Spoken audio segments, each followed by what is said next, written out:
Nous avons reçu la lecture d'un chapitre entier et tout y est vraiment. Tout y est vraiment. Celui qui prend à cœur ce qui y est écrit et dans la vie duquel cela se manifeste n'a plus à se soucier de rien. Dieu a pourvu alors à ses besoins. Le chemin pour y parvenir nous est montré dès le début. Pas seulement à la fin, mais au début. Et il est dit ici, dans Romains 12, verset 1, « Je vous exhorte, donc frères, par les compassions de Dieu, à offrir vos corps comme un sacrifice vivant, saint, agréable à Dieu, que ce soit là votre service divin raisonnable. » Et à la fin du verset 2, il est écrit, afin que vous acquériez un jugement sûr sur ce qu'est la volonté de Dieu, c'est-à-dire la volonté bonne, agréable et parfaite. Un sacrifice est un sacrifice. Et il suffit de penser à Abraham qui a offert Isaac en sacrifice. Le Seigneur lui dit, « Prends ton fils que tu aimes et offre-le. » Et il lui dit, « Offre-le sur la montagne que je t'indiquerai. » La montagne fut appelée la montagne Moria. Et Abraham partit. Dans cette obéissance de la foi qui est toujours liée à un sacrifice, se trouve la révélation de la volonté de Dieu. Sans cela, tout n'est qu'imagination pieuse et passe à côté de la réalité. Nommons, c'est sans doute en Genèse 22, le sacrifice que nous avons assez souvent considéré, mais il s'accorde avec cette parole. Apportez vos corps. Dans Romains 12, verset 1, Abraham a offert Isaac. Nous sommes appelés à ne pas offrir quelqu'un d'autre, mais à nous offrir nous-mêmes. Nos corps, notre volonté, notre tout à Dieu, afin qu'il puisse faire à nous et par nous ce qu'il a décidé de faire. Dans Genèse 22, il est écrit, dès le premier paragraphe, au verset 2, Dieu dit alors, « Prends Isaac, ton fils, ton unique, celui que tu aimes, et va à la campagne de Moria. Là, tu l'offriras en holocauste sur l'une des montagnes que je t'indiquerai. » Et il le fit. Il se mit en route. Et le Seigneur Dieu le rencontra. Plus tard,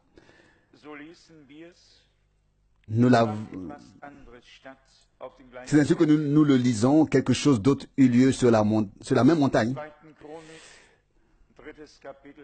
Dans 2 Chroniques, chapitre 3, du verset 1.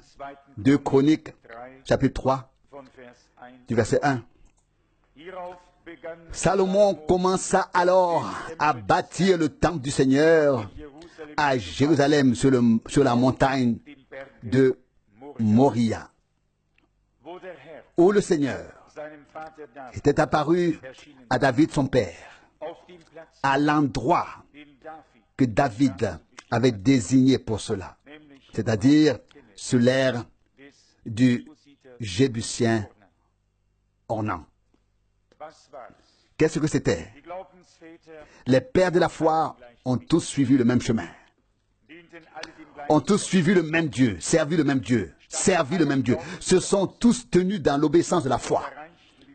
Ils sont arrivés, comme nous le voyons, au même endroit, au même lieu. Là où Dieu a rencontré Abraham et Isaac, là où il a rencontré David et Salomon, là où la maison de Dieu, le temple, a été construite, sur le lieu où les hommes ont rencontré Dieu dans l'obéissance et dans la foi, pas en parole, mais en acte, là où l'on offrait le sacrifice, où l'on n'avait pas honte de ce que l'on aimait, où l'on était prêt à répondre à l'appel absolu du Seigneur, à renoncer à ce qu'on aimait le plus. C'est là que Dieu était présent.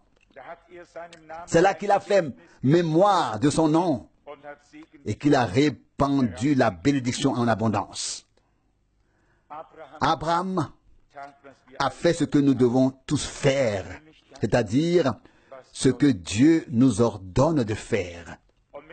Et lorsque nous lisons dans Romains 12 les gros titres, les pensées principales de la miséricorde et de la bienfaisance, et au verset 9, il est dit que l'amour soit sans hypocrisie, ayant le mal en horreur, attachez-vous au bien, Romains 12, verset 9. Nous savons que ce sont des exigences, tout un catalogue, une grande liste. Personne ne peut les remplir de lui-même, personne ne les apporte. Mais tout nous est donné par Dieu. Et j'espère que nous pouvons vraiment le prendre par la foi, comme il est écrit, Romains 8, verset 32, comment ne nous donnerait-il pas aussi tout avec lui? Il nous a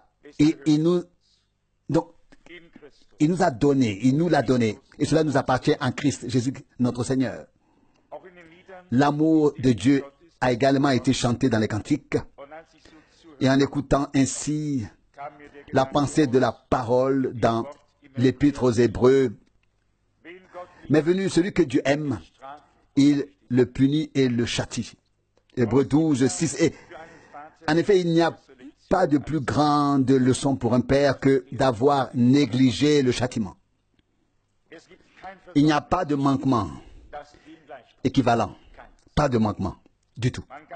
On peut se pardonner à soi-même et pardonner aux autres et classer tout le reste.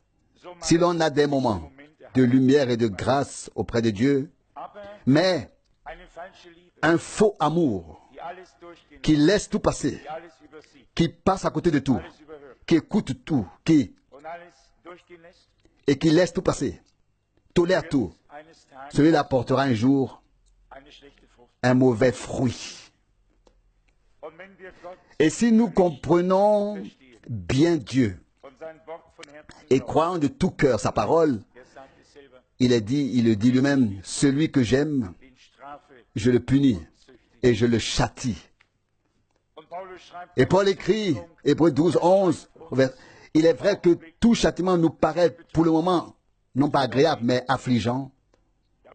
En effet, cela fait mal. Je n'ai jamais vu quelqu'un rire et se faire sévèrement battre en riant. Cela fait mal, mais c'est nécessaire, tellement nécessaire. Un enfant a autant besoin d'être châtié que de manger et de boire. Et si l'on se procure l'un et que l'on manque l'autre, ce n'est pas bon. Mais avec Dieu, c'est toujours comme ça, il ne manque rien. Dieu est un vrai Père. Il n'a jamais un caprice qu'il devrait laisser passer, jamais quelque chose qui lui passe par-dessus la tête, jamais d'incohérence, mais toujours en grâce et en patience. Et dans son amour éternel, il nous châtie pour que nous puissions le supporter.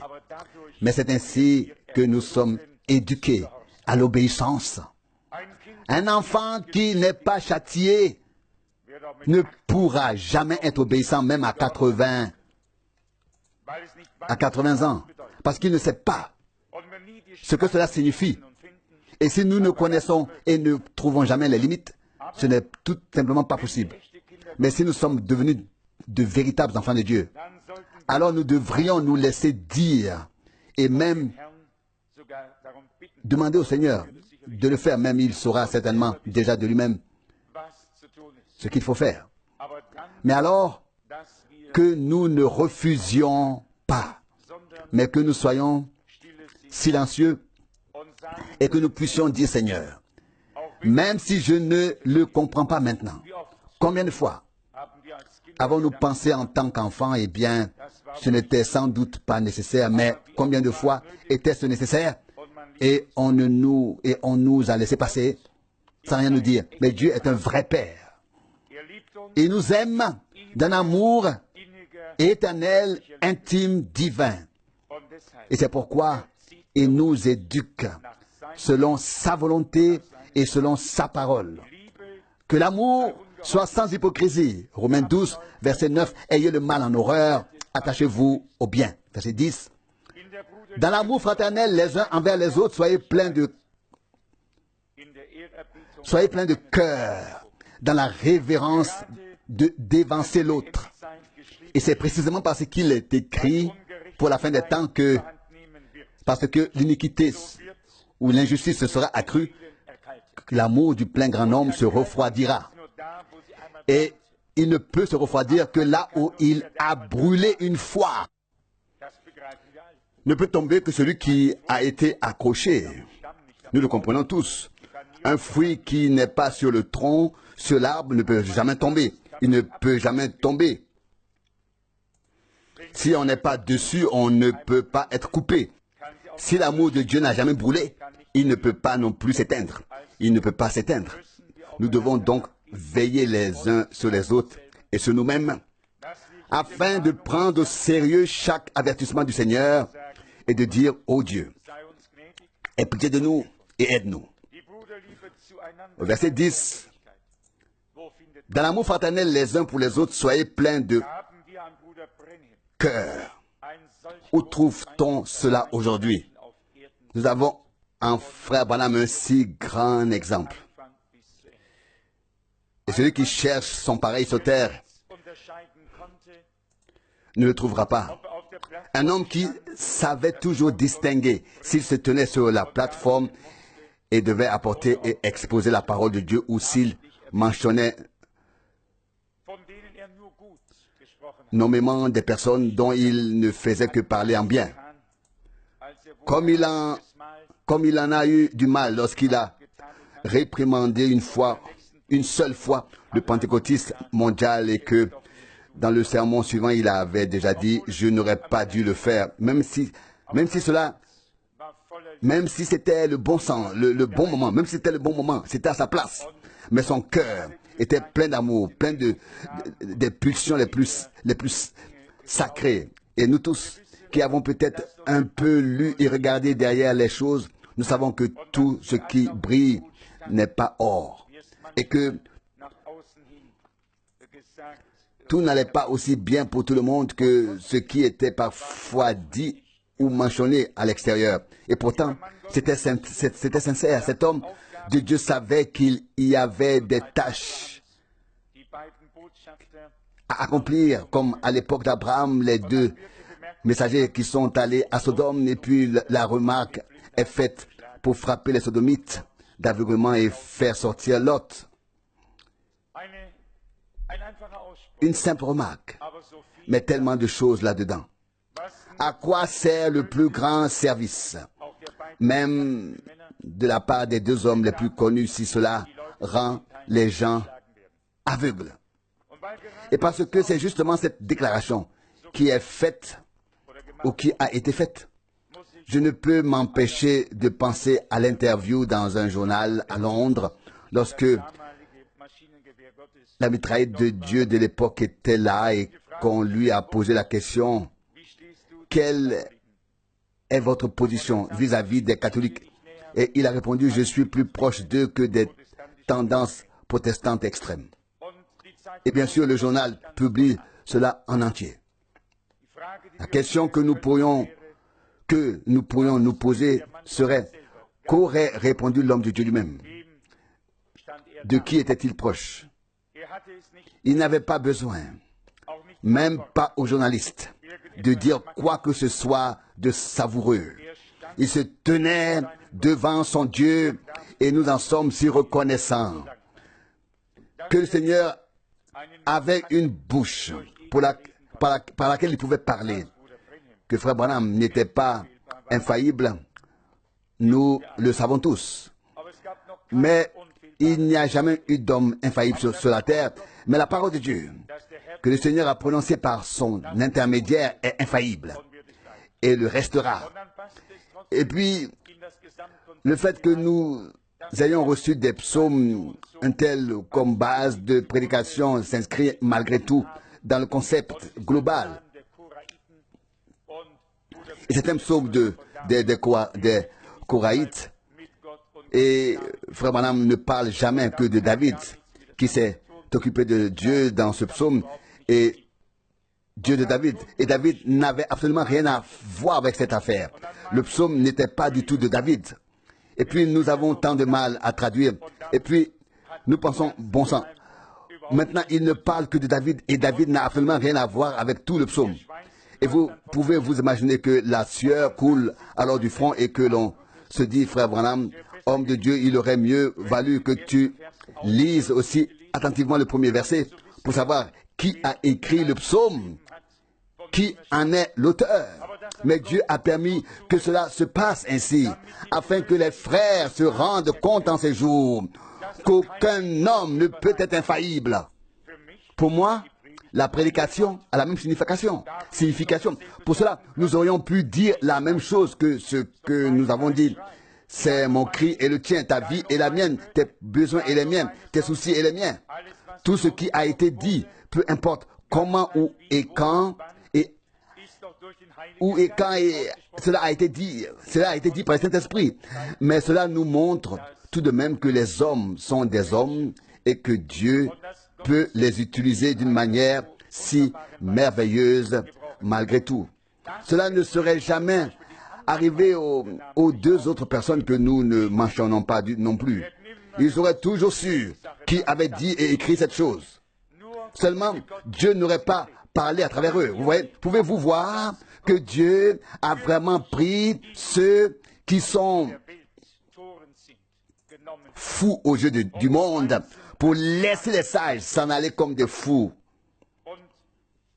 Et sa parole a été exposée en bénédiction pour nous et en salut pour nous. Cela ne dérange personne, que les choses soient confondues ou non. Mais vous savez, cela ne devient grave que lorsque des fanatiques arrivent. Et il y en a toujours assez. Je les ai rencontrés si c'est un lapsus, je ne me souviens de rien aussi bien que des 7000 et des 700. Frère Branham a parlé des 7000 qui n'ont pas fléchi le genou devant Baal au temps d'Élie. Et voilà qu'il dit plusieurs fois 700 au lieu de 7000. Au lieu de 7000. Nous avons certainement corrigé cela dans les traductions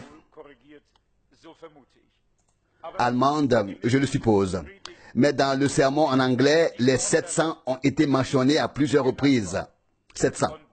Et que puis-je vous dire? Du premier coup, il y avait des frères qui disaient, c'est une révélation de Dieu. C'est une révélation de Dieu. Il n'y aura que 700 et pas 7000. Et le premier qui a pris cette révélation si au sérieux, c'est le vieil ami du sud de l'Inde qui, effectivement, il a réussi, il a aussi la foi pour ça et il a 700 personnes de l'Inde, environ 630 peut-être, ou 535 et le reste de tous les pays. Et il avait 700. Et il a pu dire fièrement, vous voyez, là, le prophète l'a dit, 700. Et qu'est-ce que c'était? Il y avait des esprits trompeurs dans ces gens, et c'est ainsi jusqu'à aujourd'hui. Tout ce qui n'est pas conforme à la Bible ne peut jamais être de Dieu. Mais tout homme est encore un homme et peut se tromper. Se tromper. Tout homme peut se tromper. Je n'oublierai jamais la fois où frère Branham conduisait sans lumière. L'une des lumières était cassée et la police l'a arrêté et lui a demandé: d'où viens-tu? Et il répond: de Jérusalem. Et il y a des frères qui affirment à 100% que les deux villes, il est allé de Tucson à Phoenix ou de Phoenix à Tucson, et que là, Jéricho est une ville et l'autre Jérusalem. Et ça, on ne pourra pas l'extirper avant le millénaire, avant le millénium. Et qu'est-ce que c'est? Ce sont des esprits trompeurs. Et en plus, ils sont stupides. S'ils étaient intelligents, on ne dirait rien. Tout homme qui a l'Esprit de Dieu saura toujours distinguer où un homme peut se tromper et où Dieu a vraiment parlé et donné une révélation. Maintenant, voici cette parole. En ce qui concerne cette parole, si nous voulons connaître et comprendre quelle est la volonté de Dieu, bonne, agréable et parfaite, comme on a lu dans Romains 12, nous devons faire comme Abraham l'a fait, comme tous les hommes de Dieu l'ont fait, répondre par l'obéissance à la foi, l'obéissance de la foi à la demande de Dieu et offrir un sacrifice sur l'autel de Dieu comme Dieu l'a exigé. Nous aussi, nous devons le faire, selon Romains 12, verset 2. Et alors seulement tout le reste s'enchaîne. Au verset 3, par la grâce qui m'a été accordée, j'exhorte donc chacun de vous à ne pas penser de lui, même plus qu'il ne convient. Romains 12, verset 3. Cela aussi n'est plus vraiment possible ces derniers temps. Qui peut encore s'évaluer lui-même? Il n'y en a guère. Chacun se prend en charge et personne n'a la possibilité de s'évaluer correctement devant Dieu, à moins que nous n'apparaissions vraiment en présence de Dieu. Et alors, tout s'évanouit. Nous savons alors quel tas de misère nous sommes. Et qu'il n'y a vraiment rien de bon en aucun de nous. Et que si on pouvait le trouver, c'est Dieu qui nous l'a donné à toi et à moi. Nous n'avons rien apporté de nous-mêmes. Nous devons nous efforcer d'avoir une estime de nous-mêmes qui soit réfléchie. Et ensuite, au verset 3, selon la mesure de la foi que Dieu a attribuée à chacun. Souhaitons que nous aussi, nous soyons de ceux qui ont reçu de Dieu une mesure de foi. Une mesure dans laquelle tout a une place divine, dans laquelle tout convient et où tout a sa place. De sorte que nous puissions, comme cela a été expliqué plus loin, que le service dans l'Église, dans l'Assemblée, que ce soit une tâche d'enseignement, le service de l'Assemblée,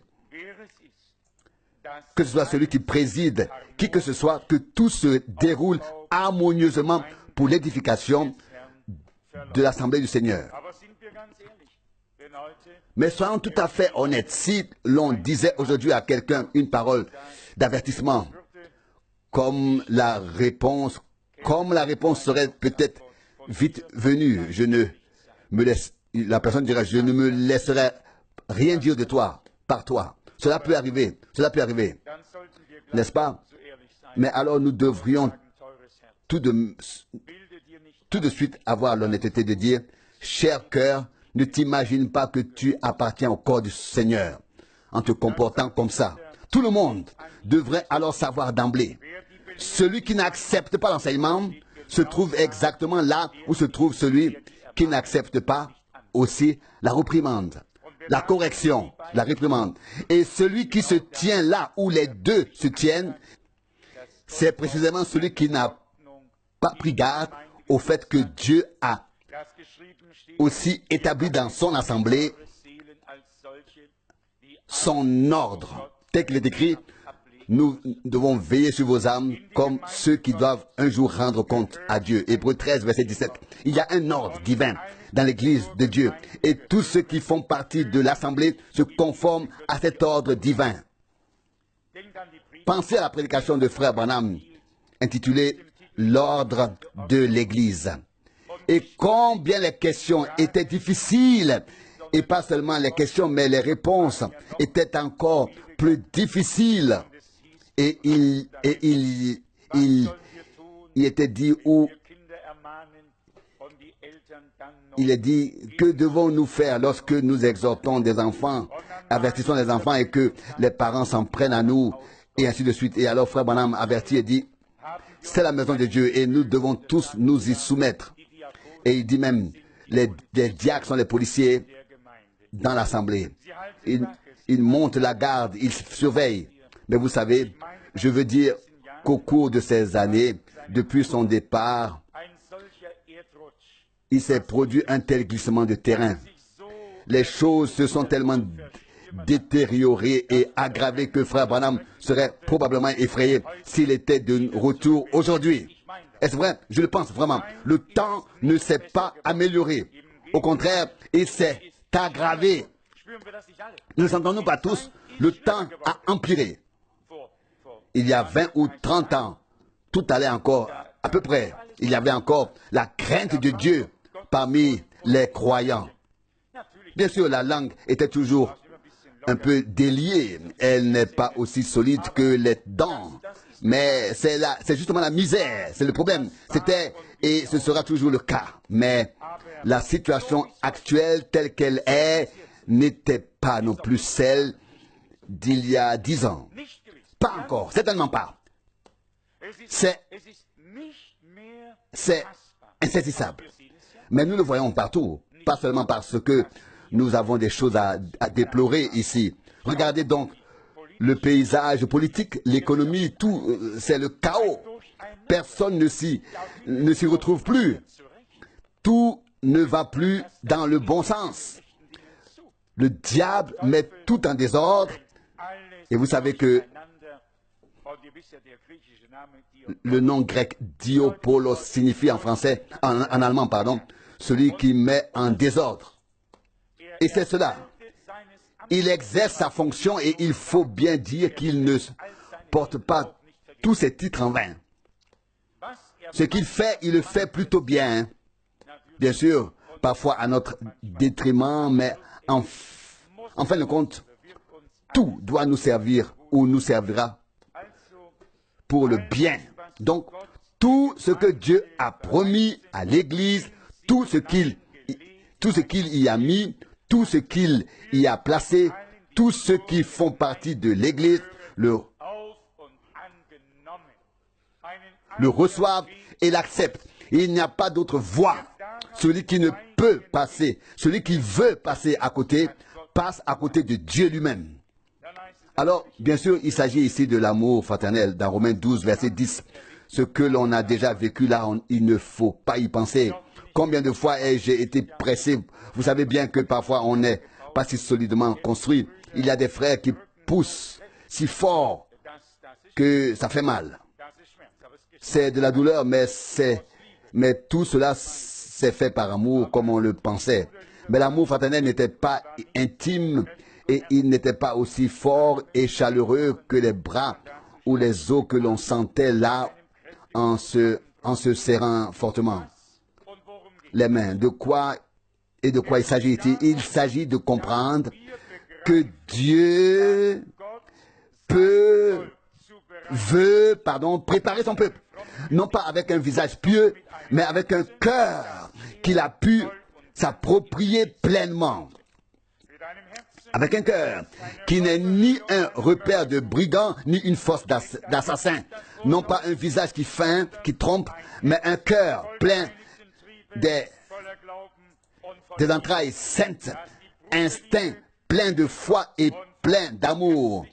Que l'amour fraternel soit intime, profond et imprégné de cœur.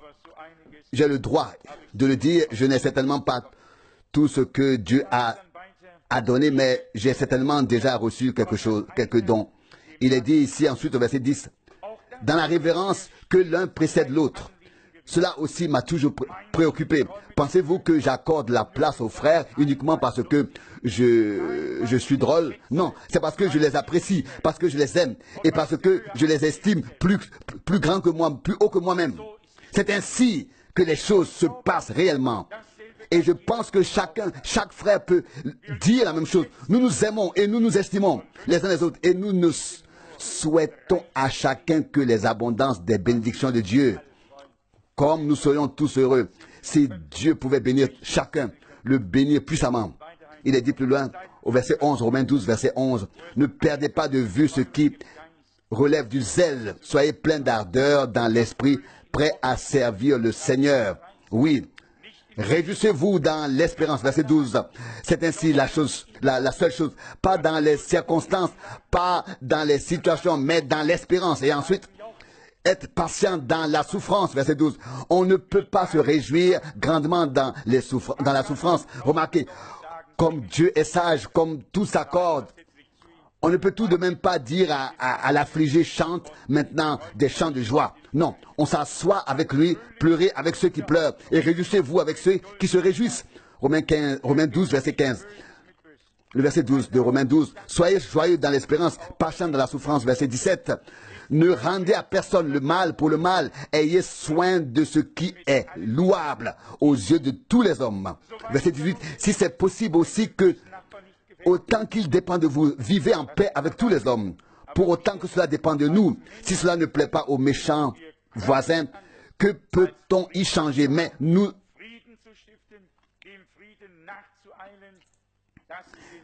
des hommes de paix, nous ne pouvons faire autrement que d'avoir la paix, de faire la paix, de courir après la paix pour la trouver, pour la voir et la garder. Verset 19.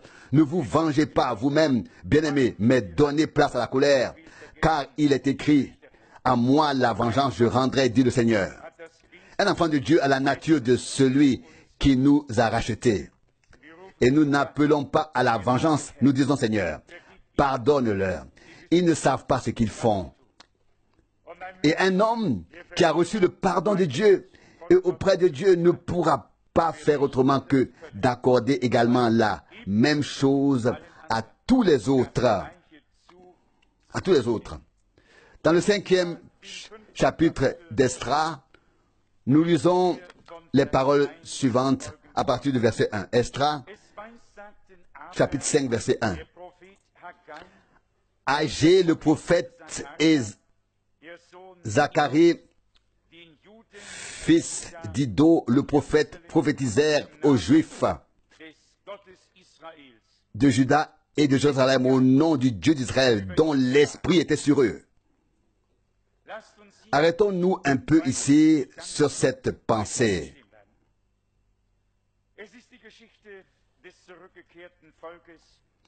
C'est l'histoire du peuple de retour après la captivité à Babylone. Et il n'est pas seulement écrit que ces deux prophètes ont prophétisé, mais qu'ils ont prophétisé au nom du Dieu d'Israël, dont l'Esprit reposait sur eux, dont l'Esprit était sur eux. Vous savez, nous avons déjà souligné que tout enseignement doit toujours avoir deux jambes et une bouche. Il n'y a pas d'enseignement, pas de proclamation que le vent emporte. Seuls les hommes sont poussés, emportés par le vent, par des enseignements. Mais chaque enseignement a quelque part un commencement, une origine. Et on peut remonter jusqu'à tous les fondateurs de religion, qu'il n'est même pas nécessaire de nommer, tous les gens qui suivent et marchent dans les pas de ces gens-là. Ils sont sous la même inspiration, sous le même esprit, sous le même enseignement. Les Mormons ont leur prophète, les Adventistes, les témoins de Jéhovah, le leur. Tous, fondamentalement, tous ont quelque part leur enseignant dans les traces duquel ils marchent. Ici, nous avons affaire à Dieu et au prophète de Dieu.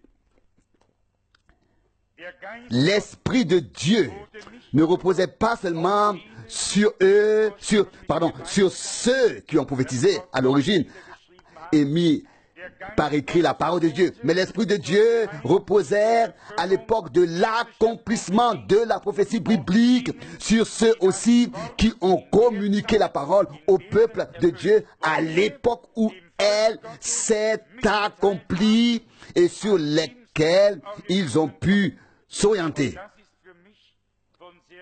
Et cela est pour moi d'une très grande importance. Le même esprit du Dieu d'Israël qui était sur le prophète, qui a conduit et guidé le peuple d'Israël, qui les a ramenés, était aussi sur les prophètes qui pouvaient faire connaître au nom du Seigneur, à l'aide de la parole, ce qu'il fallait faire là-bas maintenant et ce qui devait être fait de la part de Dieu dans cette période. Oh, c'est merveilleux que le Seigneur ait pris soin de tout. J'aime beaucoup cette version. Esdras 5, verset 1. Agé le prophète et Zacharie, fils d'Iddo, le prophète, prophétisèrent aux Juifs de Juda et de Jérusalem au nom du Dieu d'Israël dont l'Esprit était sur eux. Loué soit le nom du Seigneur. Ce sont là de véritables hommes de Dieu, sur lesquels repose l'Esprit de Dieu. Et si l'Esprit de Dieu repose sur eux, il repose dans la parole de Dieu. Car la parole de Dieu est issue du même esprit qui reposait sur tous ces prophètes. Ils avaient été oints. Et c'est pourquoi l'esprit reposait sur eux et ils parlaient aux Juifs. Il n'est même pas question ici d'Israélites, mais aux Juifs de Juda et de Jérusalem, au nom du Dieu d'Israël dont l'esprit était sur eux. Il y a aussi des gens qui ont commencé très tôt à philosopher sur ce point, à savoir que seules les 2 tribus ont été amenées et non les 12. Personne ne le mentionne. Mais aujourd'hui, beaucoup de gens, en particulier Armstrong et d'autres qui ont pris cela comme thème, pensent que les 10 tribus ont été perdues. Les 10 tribus, quelque part, ont été perdues sans qu'elles puissent jamais être ramenées ou identifiées à nouveau. Seuls ceux qui ont été amenés ont pu revenir. Ceux qui sont restés ne pouvaient pas revenir, ils étaient là. Parfois, les choses sont aussi claires que les tables de multiplication. Mais les loges sages, elles se perdent. Elles ont alors le trône royal de David auprès de la reine Élisabeth à Londres. Et sérieusement, tout est écrit en noir et blanc. Tout est écrit en noir et blanc par les grands enseignants de la Bible de cette époque. Mais ils se perdent dans leurs propres pensées et passent à côté de ce que Dieu a fait en toute simplicité. Comme il est beau de servir Dieu dans la simplicité, de ne rien compliquer. Nous savons que frère Branham était lui aussi dans une grande attente de toutes les choses qui devaient arriver. Et le temps est maintenant écoulé. Et Dieu fera tout ce qu'il a prévu de faire sans que nous soyons nécessairement pressés. Faisons ce qui a été fait ici et reconnaissons que l'Esprit de Dieu, le même Esprit qui a reposé sur tous les prophètes que le Dieu d'Israël a envoyé, le même Esprit a reposé sur frère Branham. Et le même Esprit de Dieu se repose sur tous ceux qui sont introduits maintenant dans cette parole prophétique qui a été établie pour ce temps par le même Saint-Esprit. Mais ils doivent rester dans la parole de Dieu, demeurer dans la parole de Dieu.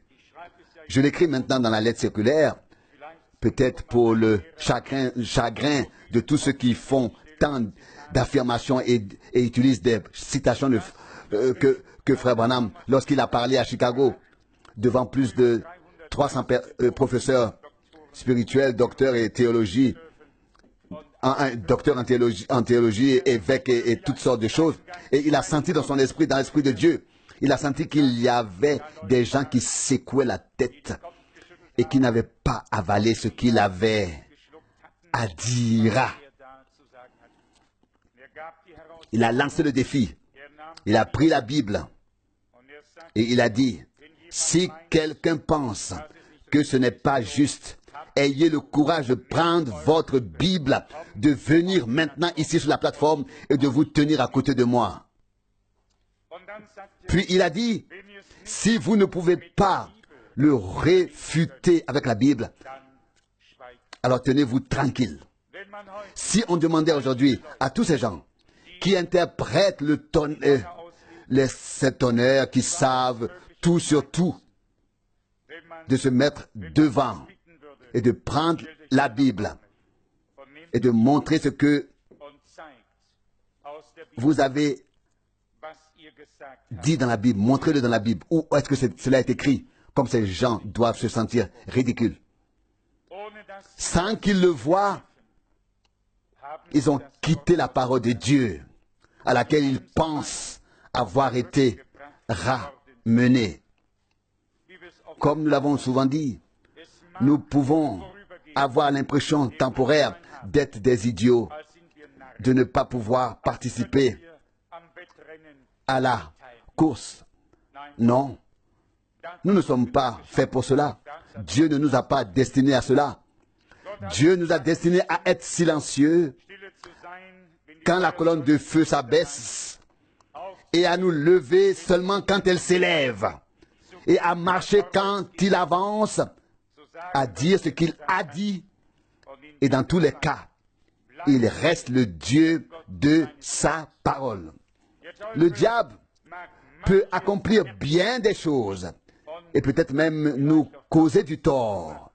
Mais il y a une chose qu'il ne pourra jamais faire si Dieu le veut et si nous vivons. Et ce sera les deux, c'est nous arracher de la parole de Dieu. Ça, il ne pourra pas le faire. La parole de Dieu est si profondément ancrée en nous, si solidement, qu'elle ne peut jamais être arrachée, car cette encre s'étend il entre jusqu'à derrière le rideau. Et derrière le rideau, il y avait quoi? Le lieu très saint. Et dans le lieu très saint, il y avait qui? C'était qui parlait? C'était le Seigneur.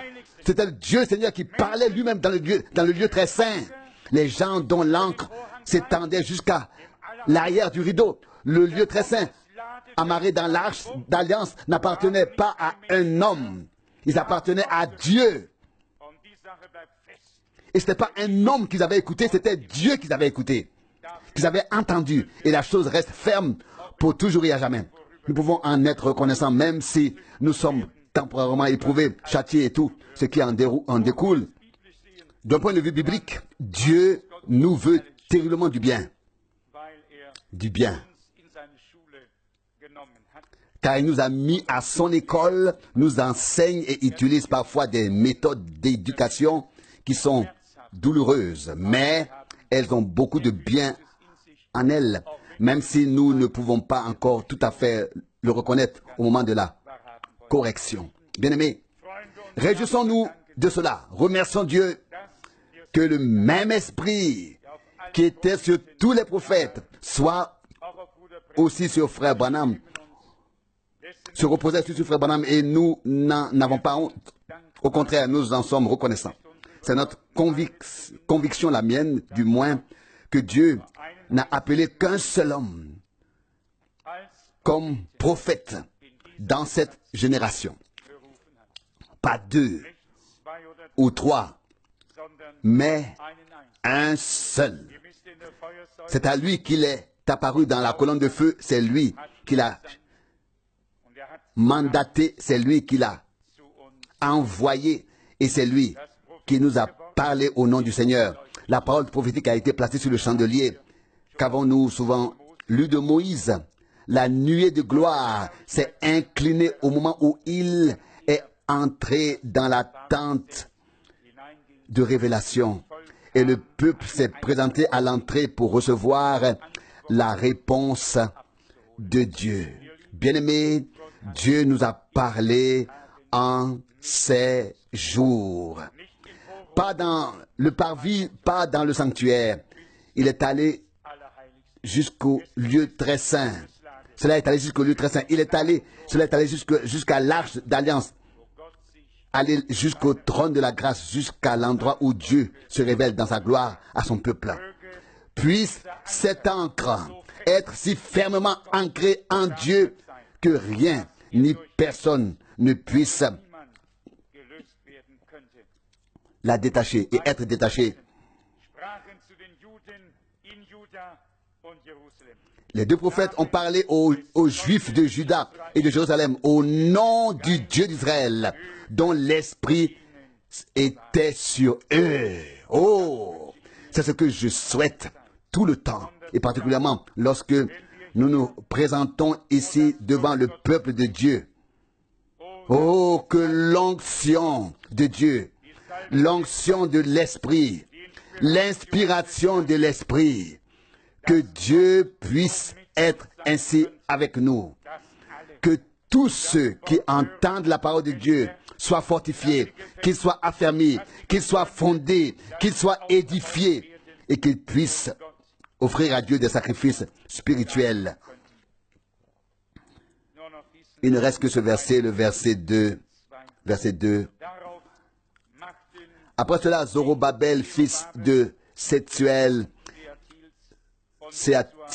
et Josué, fils de Jotsadak, se mirent à reconstruire la maison de Dieu à Jérusalem avec l'aide des deux prophètes de Dieu qui les soutenaient. Oui, un véritable soutien. Mieux que tout l'argent, que toutes les collectes,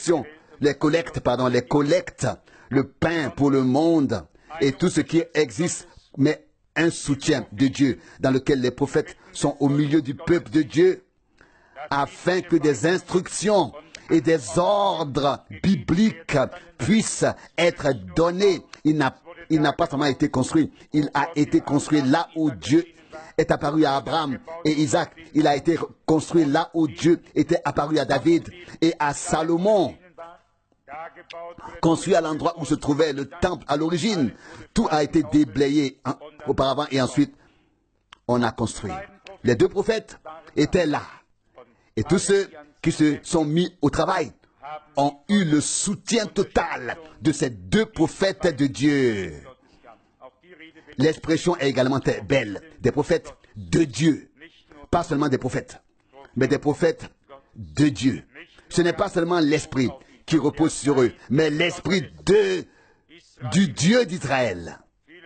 Beaucoup de gens ont un esprit, mais nous aimerions que l'esprit de Dieu repose sur nous et que ce qui doit être fait le soit avec des instructions correctes et des enseignements divins dans le royaume de Dieu. Sinon, nous construirons effectivement en vain. À que Dieu nous bénisse, qu'il nous aide et que ce que nous avons entendu ce soir, nous puissions le mettre en pratique à la gloire et à la louange de notre Dieu. Amen. Notre Père Céleste, nous te remercions ensemble pour cette heure de grâce où nous avons pu à nouveau entendre ta parole, où tu nous as parlé d'une manière paternelle. Oh Dieu, nous voulons te remercier, t'adorer et t'honorer pour cela, et savoir, Seigneur, que tes promesses demeurent, qu'elles ne chancellent pas éternellement. Et c'est pour cela que nous sommes si reconnaissants et que nous louons ta grâce. Continue à être avec nous, Seigneur. Accorde-nous la grâce de demeurer dans tes paroles et de n'écouter que ce que tu as, toi, personnellement à nous dire. Reçois l'honneur et la louange aussi en cette heure du soir, au nom de Jésus. Amen.